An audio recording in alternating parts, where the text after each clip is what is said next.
여러분 안녕하세요. 자, 온라인 수업 3차 시 시작하겠습니다. 우리 교과서, 미래인 교과서는 예진도를 다 했고요. 수능 특강 범위를 나가려고 하는데 수능 특강 지문이랑 같이 수능 기출 지문도 함께 수업을 하려고 합니다. 자, 먼저 출석 체크를 위해서는 영상을 1.4배속이나 2배속으로 돌리지 마시고 처음부터 끝까지 그대로 정배속으로 들으셔야 됩니다. 그리고 시험 범위가 수능 특강에 들어가는데 온라인 클래스에도 해당하는 내용을 올려놓을 테니까 그 부분은 다시 한번 꼭 열심히 공부를 해주셔야 돼요. 자, 그러면은 내용을 시작하겠습니다. 자, 이 영상은 개인적으로 저장을 해서 사용을 한다거나 혹은 다른 공간으로 가져간다거나 하시면은 저작권 문제 때문에 안 된다고 합니다. 그래서 지금 올려놓은 영상도 다 전체 공개에서 일부 공개로 바꿔놨거든요.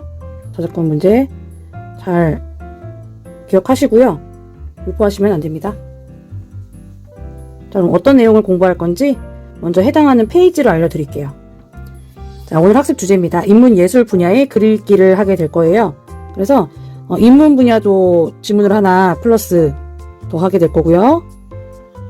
자, 이 지문은 수능 특강에 보면 지금 48페이지부터 수능 특강 범위라고 시험 범위에 안내가 되어 있거든요. 48페이지에 보면은 인문 분야의 글이란 해가지고 설명이 써 있고요. 그 다음에 49쪽에 보시면은 예술 분야의 글이란 해가지고 여기 수특 내용이에요. 수능 특강. 자, 그래서 수능 특강의 48쪽 아래 보면 기출 제재 해가지고 2019학년 그리고 2020학년도 이렇게 내용 나와 있는데 4개 지문을 하기엔 좀 양이 많은 것 같아서 그 중에서 2020년도 거를 하도록 하겠습니다. 인문 분야는 먼저 2020년도 거 하나 할 거고요. 6월 거 하나 할 거고요. 그리고 49쪽은 이제 예술 분야인데요. 예술 분야에서는 수능 특강에 해당하는 범위가 지금 지문이 뒤쪽에 있어가지고 안 들어가요. 그래서 우리가 지문 봤더니 기출 제재 있습니다. 2018년도 거. 2018년도 9월 모의평가 지문을 하도록 하겠습니다. 자, 다시 한번 정리를 해봤거든요.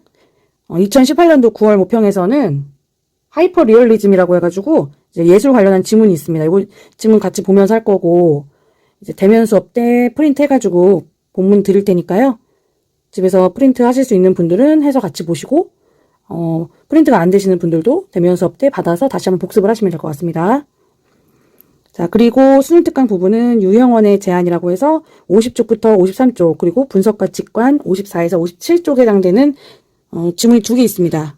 자, 이 2개 지문은요.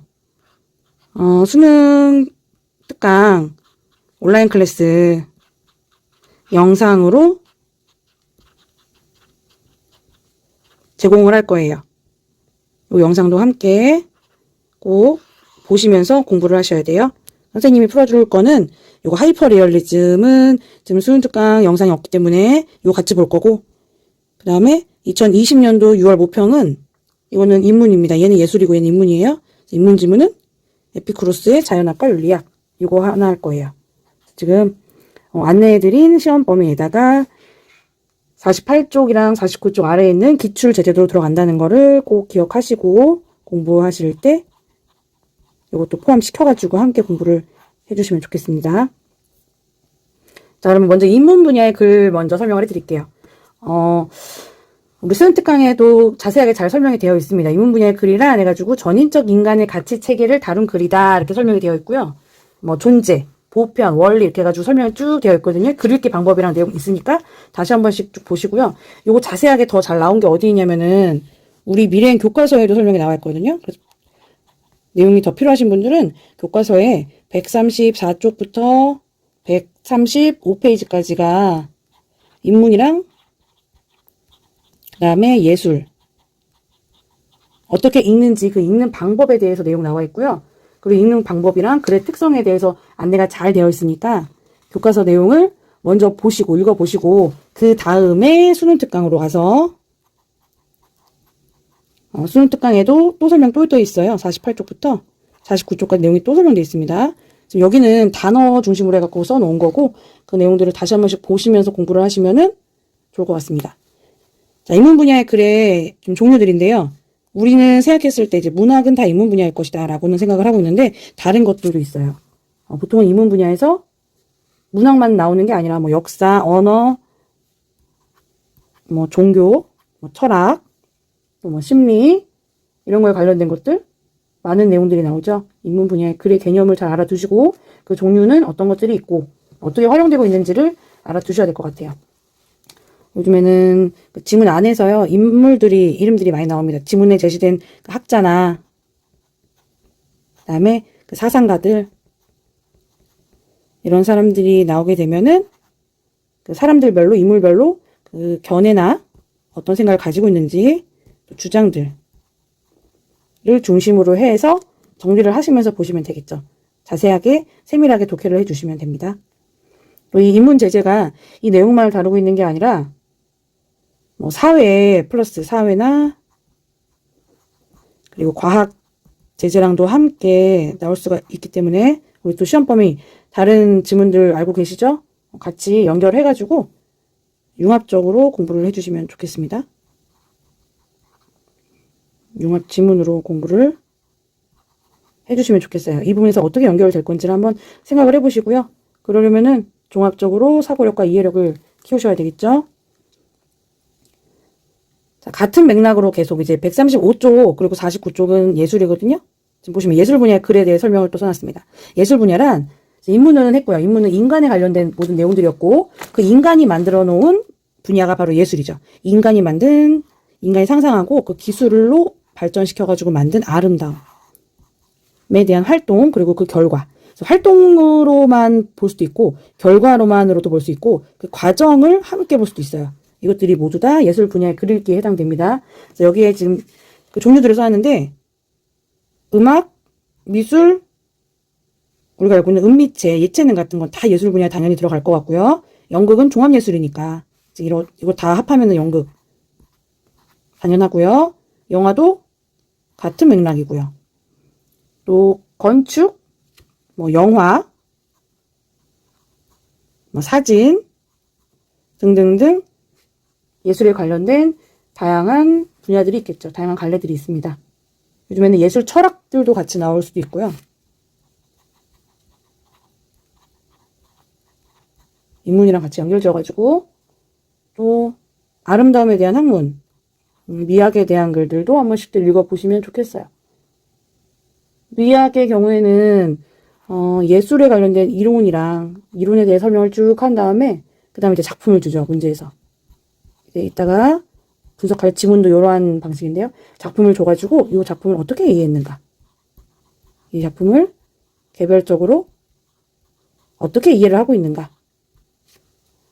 이런 방법으로 공부를 하시면 되겠습니다. 융합해서 함께 공부를 하시면 되고요. 인문, 사회, 과학, 기술 그 어떤 거랑도 함께 연결을 지을 수 있죠. 건축 같은 것도 건축 딱 하나만 하는 게 아니라 여기 관련되어 있는 기술적인 원리나 또 사회적으로 어떤 효과를 주는지까지 해서 여러 가지로 같이 함께 묶을 수가 있기 때문에 여러분들이 두루두루 파악하시면서 사고력과 이해력을 키우셔야 될 것 같아요. 자, 이렇게 해서 인문 분야 그리고 예술 분야의 글에 대한 정의를 먼저 살펴봤습니다. 자, 지문 읽는 방법인데요. 자, 세 가지로 한번 간단하게 써봤습니다. 첫 번째, 먼저 내용을 파악하시고 그다음 두 번째는 구조적으로 한번 정리를 해보시고요. 세 번째는 비판적으로 생각을 해야 합니다. 우리가 이제 수업 시간에 그 초시계로 시계 재면서 선생님이 초콜릿 줘 가면서 이거 하잖아요. 이거를 그 시험 공부하실 때도 각자 스스로 한 번씩들 해보시면 더 좋을 것 같아요. 먼저 내용 파악할 때는 뭐 지금 시험 공부하는 중이니까 여러분들 또 온라인 수업이기도 하고요. 시간 많으니까 천천히 첫 번째는 한번 시간을 제한을 두고 문제를 풀어보시고 그 다음에는 내가 몰랐던 부분이나 틀렸던 문제 같은 거는 두 번, 세 번 계속 반복해서 보시면 돼요. 내용 파악하는 거는 뭐 시험 공부하실 때는 많이 할수록 좋겠죠. 내용 파악하는 거. 내용 파악할 때는 객관적인 정보나 그 다음에 지식 위주로 하셔야 돼요. 그렇죠? 그래서 글쓴이가 어떤 생각을 가지고 있는지 글쓴이의 견해를 먼저 알아보시고 그 사람이 이걸 왜 썼는지 그래서 어떤 방법으로 글을 읽는 게 가장 좋았냐면은 우리 같이 핵심 단어들을 먼저 찾아본 적 있잖아요. 어떤 단어를 중심으로 할 거야 하면서 선생님이 물어봤었거든요. 핵심 단어. 아니면은 좀 더 나아가면은 핵심 어구도 괜찮습니다. 단어가 모이면 어구가 되니까. 이런 걸 통해서 중심 내용을 먼저 파악하세요. 여기 나오는 이 내용이라고 하는 거는 모든 내용을 다 말하는 게 아니라 중심 내용을 말하는 겁니다. 그래서 가장 중심이 되는 내용은 무엇인지를 먼저 파악하세요. 중심 내용이 제재거든요. 제재가 파악이 되면 당연히 이걸 주제가 파악이 될 거예요. 자, 이거 먼저 합니다. 1단계예요. 자, 1단계가 다 됐어요. 1단계가 다 내면은 중간중간에 뭐가 보일 거냐면 연결하는 그 접속어들이 보여요. 예를 들면 그리고, 그러므로 이런 건 좀 이어주는 거, 순접하는 것들. 그리고 그러나, 하지만 이런 거 역접하는 것들. 갑자기 전환시키는 단어들 같은 거 있잖아요. 그런 것들은 표시하시면서 접속어에 유의하시면서 보시면 돼요. 먼저 단어 찾고, 그 다음에 어구 찾고, 중심 내용이 파악됐다. 그럼 문단별로 어떻게 연결되어 있는 접속어로 갑니다. 자, 이렇게 되면은 점점 글의 범위가 넓어져 가겠죠? 두 번째로 이제 구조적으로 파악을 합니다. 자, 구조적으로 파악하는 방법은 자신의 생각이나 글의 정보를 전달하기 위해서 이제 글쓰기를 하는 거잖아요. 그 작가는 자기의 생각을 전달하려고 글을 쓴단 말이죠. 그러면 이 사람이 글을 어떤 방식으로 썼는지를 먼저 파악을 해야 돼요. 우리가 주제는 파악을 했습니다, 지금. 뭐에 대해 썼고, 그리고 어떤 내용을 말하고 싶어 하는구나는 파악을 했어요. 근데 이 안에 있는 세세한 내용들을 그 다음에 파악을 해야 돼요. 자, 구조적으로 파악할 거는 글의 전개 방식을 알아두시면 좋겠죠. 특히 지문이 하나가 아니라 가, 나 이런 식으로 문제가 나오잖아요. 그러면 이 가랑 나를 같이 연결해서 파악을 하시면 더 좋겠습니다. 문제를 푸실 때 공통점과 차이점을 중심으로 본다던가 이 가와 나가 어떤 순서로 연결이 되어 있는가 혹은 가와 나가 어떠한 관계를 맺고 있는가 해서 관계를 파악하시면 돼요. 글이 하나여도 마찬가지고 2개, 3개 이상 돼도 그렇습니다. 어떤 정보를 파악하느냐 전개 방식을 통해서 글에 주어진 정보들끼리 어떤 관계를 맺고 있는가 이거 파악하시면 돼요. 그러다 보면 뭐가 보일 거냐면은 전반적인 글 전체에 전반적인 흐름 그리고 그 전체에 짜임새가 어떻게 되어 있는지 눈에 들어오실 거예요. 그래서 그때그때 바로바로 옆에다가 정리를 해주시면 되겠죠. 정리해 주실 때는 문단이 이렇게 있으면 그 문단 옆에다가 본인이 알아볼 수 있는 기호로 하셔도 되고 이렇게 동그라미 셈 이렇게 하는 사람들도 있고 밑줄 물결 이렇게 하는 사람도 있고 이렇게 체크 이렇게 하는 사람도 있고 그지 다양한 방법으로 자기가 알아볼 수 있게끔 표시를 하시면서 정리를 하시고 그리고 더 좋은 방법은 직접 쓰면 더 좋겠지. 이 문단 옆에다가 문단에 관련된 세부적인 정보들은 이 기호를 활용하시고 플러스 중요한 정보 같은 것들은 직접 적어가면서 공부를 하시면 돼요. 펜 아끼지 말고 팍팍 쓰면서 옆에다가 정리를 하시면 돼요. 자, 그 다음에 이거 다 됐어요. 그럼 세 번째. 비판적으로 생각을 해야 됩니다. 글의 내용이랑 이제 구조가 다 파악이 됐어요. 내용도 알고 이제 구조도 이제 알게 됐어. 그럼 거기서 멈추시면 안 되죠. 왜냐면 1단계랑 2단계에 너무 많은 정보가 이제 생겼어요. 그럼 이 정보를 어떻게 해야 돼요? 합해야지. 재구성해야 됩니다. 이 주어진 정보들을, 이 수많은 정보들을, 우리가 알게 된 수많은 정보들을 올바른 방법으로 재구성해야겠죠. 이 재구성한다는 건 뭐냐면 추론을 할 수 있다라는 거예요. 글 속에 숨겨져 있는 정보를 추론할 수 있다라고 하는 것이에요. 그 추론을 통해서 비판적인 생각이 가능해지는 겁니다. 비판적인 생각은 글쓴이가 자신의 관점을 드러내고 있어요. 이 글쓴이의 관점을 나의 생각을 통해 여러분들이 읽어내야 된다는 거예요. 그러면 구체적인 사례도 제시할 수 있게 되고요. 이 결과로는 쉬운 예 같은 거. 교실에 적정 기술 할 때 그 해당하는 예를 말해봐라 했던 것들 기억나시죠? 그런 것들. 그게 다 적정 기술의 사례를 말하는 건데 1번, 2번이 된 다음에 3번으로 갈 수 있는 거예요. 사례를 제시할 수 있고요. 또 이게 맞는지 틀린지 그 답지에서 적절성도 평가할 수 있게 돼요. 오답을 가려낼 수 있게 된다는 거죠. 자기의 기준이 생기고 글을 읽는 방법을 알아낸다는 겁니다. 자, 이렇게 지문 읽는 방법 3가지로 간단하게 한번 정리를 해봤습니다. 자, 4번째, 국어사전 활용하기 이렇게 써놨는데 글만 계속 읽고 기출문제만 계속 푼다고 해서 모든 문제를 다 맞을 수는 없습니다. 이번에도 어휘 문제를 선생님이 낼 예정이에요. 그래서 반드시 그 지문 안에 있는 단어 중에서 내가 모르는 단어들은 넘어가지 마시고, 시험 공부하는 거니까 시간 많잖아요. 하나하나씩 다 뜯어보면서 찾아보세요. 자, 어휘력이 있어야만, 이게 먼저 기본이 되는 거예요. 어휘력이 바탕이 되어야만 글이 이해가 될 거고, 글을 이해한 다음에 그 다음에 이제 내용을 파악하기 시작하는 거거든요. 그러니까 무조건 바로 글을 계속 독해를 바로 들어가려고 하지 마시고, 우리 집에서 지금 시간이 있을 때 독해하기 위한 어휘력이 좀 있었으면 좋겠어요. 이걸 좀 키워갖고 왔으면 좋겠습니다. 무슨 단어인지 이해할 수 있어야 돼.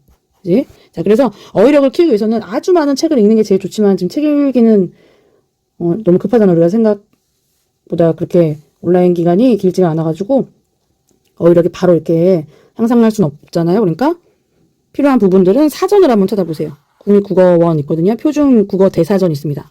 강추합니다. 자, 표준 국어 대사전 요거를 플레이스토어에서 검색하시면은 요거 어플로 있어요. 파란 색깔로 생겨가지고 어플 있거든요. 무료입니다. 무료 어플이에요. 한국 사람들에게 모두 배포하는 어플입니다. 국립국어원에서. 이거 깔아놓으시고 그때그때 들어가서 검색하면 돼요. 네이버 검색하는 거랑 똑같이 그냥 채팅창이 있어요. 그 검색창이 있어요. 그 검색창에다가 해당하는 단어를 넣으세요. 내가 모르는 내용 있다. 여기 지금 아래 보면 이런 글이 있어요. 모략이라는 단어를 내가 모르겠어. 그러면 넘어가지 말고 추측하지 말고, 이게 지금 문학이 아니기 때문에 추측하시면 안 돼. 위험합니다. 우리 지금 1단계, 2단계, 3단계로 읽어나가야 되는데, 첫 번째는 정보를 다 수집해가지고 내용 파악했어.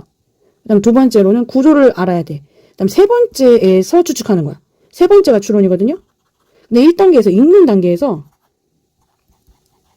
여기서 추측을 막 해버리는 사람들이 있습니다. 여기서 추측하시면 안 돼요. 그러면은 아예 글쓴이의 관점에서 벗어나 버려요. 글쓴이의 생각과 나의 생각은 같으면 참 좋겠지만 거의 대부분 다 다르죠. 그 사람이 왜 썼는지를 아직은 파악을 못하고 있는 단계이기 때문에 1단계에선 절대 추측하지 마시고 있는 그대로 받아들이셔야 되는데, 그러려면은 가장 좋은 방법, 국어사전에서 정확한 뜻을 찾아서 읽어보시는 게 좋겠어요. 그러면 이 글에 대해서, 이 지문에 대해서 훨씬 더 이해하는 그 눈이 넓어질 겁니다. 여기 보면은 모략이라고 하는 게 뭐야, 모락도 아니고 뭐냐, 이게 막 이렇게 그냥 하고 궁금해하고만 넘어갈 것 같은데, 이걸 내가 찾았어. 그럼 이렇게 나와요. 아, 해치기 위해서 왜곡하거나 속임수를 쓰네? 그러면 길동 깊은 산 속 암자에서 머물게 되었습니다. 이렇게 되는데, 관상쟁이랑 이 초란, 이 여자 나쁜 여자네 라는 걸 알 수 있잖아. 왜? 왜곡했고 속임수를 썼대요. 안 좋은 거니까. 이거 누가 했는데? 초란이 했대. 초란이? 우린 이거 지금 모르거든, 그걸? 근데 추측해보는 거야. 왜? 이 단어를 알았으니까. 미리 예측하며 읽기를 하는 거죠. 예측하며 읽기는 가능합니다. 그냥 확정만 안 지으시면 돼. 여기서 예측을 했고, 그 다음에 이제 뒤에서 내용이 나오는 거예요. 그럼 아, 정말 모략이라고 하는 단어가 잘 찾아봤구나. 역시 이 내용이 뒤에 나오는구나 하면서 읽어 나가는 거죠. 그러니까 꼭 반드시 그때그때 나오는 모르겠는 단어들은 뭐 행마펜을 표시하시든지 옆에다가 노트 놓고 쭉 적어가든지 해갖고 한꺼번에 찾으려고 하지 말고 그때그때 바로바로 찾아가면서 지문을 읽어보시는 게 좋습니다. 선생님이 지문 분석할 때는 단어의 뜻은 알려드리지 않을 거니까 단어의 뜻은 각자 찾아보시고, 또 내가 아는 단어가 있고 모르는 단어가 있고 사람들마다 다 다르기 때문에, 그죠? 스키마라고 하죠. 배경 지식이 정도가 다 다르기 때문에 각자 자신의 어휘력 향상을 위해서 노력을 해주셔야 됩니다. 자, 그럼 어떤 문제들이 나오게 될 거냐? 출제 경향을 알기 위해서는 수능 및 모의평가 기출문제를 풀어봐라. 아마 선생님 교실에서 말씀드렸을 거예요. 수능 특강 지문은 시험 범위에 우선 페이지 수는 넣어놓긴 했는데 전부 다 나오진 않을 거고요. 여기에 관련되어 있는 기출문제 지문 2개 플러스 해가지고 연결해서 지금 문제를 내볼까 하고 있는 중입니다. 왜 그러냐면 인문제재 또 예술제재는요, 특히 예술은 뭐 혼자 나오는 경우는 거의 없고 다 이렇게 융합된 지문으로 모의고사 보면 알겠지만 거의 함께 이렇게 융합이 돼서 나오기 때문에요. 종합적 사고력과 이해력을 키워야 되는데 이거 한 번에 안 생기잖아요. 그래서 계속 스스로 글 읽는 방법을 찾아나가야 합니다. 기출문제 많이 많이 풀어보시고, 요거 꼭 문제집 사야 되는 거 아니에요. EBS에 가면 있습니다. EBS에 지금 모든 학생들이 온라인 클래스 들어오기 위해서 아이디가 있기 때문에 EBS 가면 기출 문제 자료실이 있어요. 이 기출문제 너희가 만들어가지고 수준에 맞춰 내 등급 넣으면은 문제지로 만들어줘요. PDF로 해가지고 다운받아갖고 해설 강의까지 다 나옵니다. 답지도 나오고요. 무료 해설 강의까지 다 나와요. 문제지도 있고 답지도 있고. 그리고 이거 단추라고 해가지고 이게 EBS에서 만들어 놓은 건데 해당 문항들만 골라가지고 내 시험지를 만들 수 있어요. 뭐 마이 시험지 해갖고 여기다 저장을 해놓고 계속 풀어가면서 얘가 인공지능으로 채점해주면서 이렇게 분석을 해줘요. 이거 잘 활용하시면 돼요. 이거 활용하시고요. 여기 가서 다운받아가지고 프린트해서 같이 우리 분석해봐도 괜찮을 것 같아요. 자, 아까 지문, 그 인문 분야의 특징들을 보면서 설명을 했던 것들인데요. 이런 것들이 많이 나옵니다. 지금 수능 특강은 48페이지 아래 보시면은 있어요. 인간 존재에 대한 철학적 탐구, 사유, 그리고 존재 인식, 이런 것들. 그래서 막 철학가들 이름들 나오면서 그 사람들이 했던, 그 뭐 사상가들이 했던 개념, 뭐 이론 설명 이런 거 나오거든요. 그때 바로바로 정리하시면서 읽어보시면 되고. 경향 두 번째는 귀납 유빗 논증, 논리학 관련한 지문들 나오게 되고요. 경향 3번은요. 견해 주장, 개념을 추론하는 거. 1, 2, 3단계 읽기 방법이랑 거의 비슷한 방법이죠. 계속 반복해서 나오기 때문에 여기에 초점 맞추셔가지고 공부하시면 될 것 같습니다. 자, 그러면은 지문 이제 분석할 건데요. 인문에서 하나, 그리고 예술에서 하나, 이렇게 두 개의 지문을 분석을 해보도록 하겠습니다. 우리 수능 특강에는 강의가 있기 때문에 남궁민 선생님 강의를 같이 연결해서 보시고요. 그리고 기출은 강의가 없으니까 우리 함께 지문을 한번 읽어볼 거예요. 문제는 각자 풀어보시고 시간 맞춰가지고 지문을 함께 볼 겁니다. 그럼 첫 번째 지문. 자, 2020년도 6월 모의평가. 에피쿠로스의 자연학과 윤리야학이라고 하는 인문지문 먼저 보겠습니다. 지문. 자, 요게 에피쿠로스 지문인데요. 2020년도 그 모의평가에 나와 있는 지문입니다. 6월 모의평가였고요.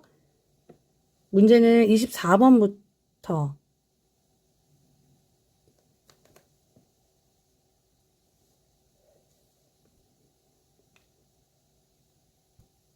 19번부터 22번까지 총 4문제가 나왔습니다. 지문에서.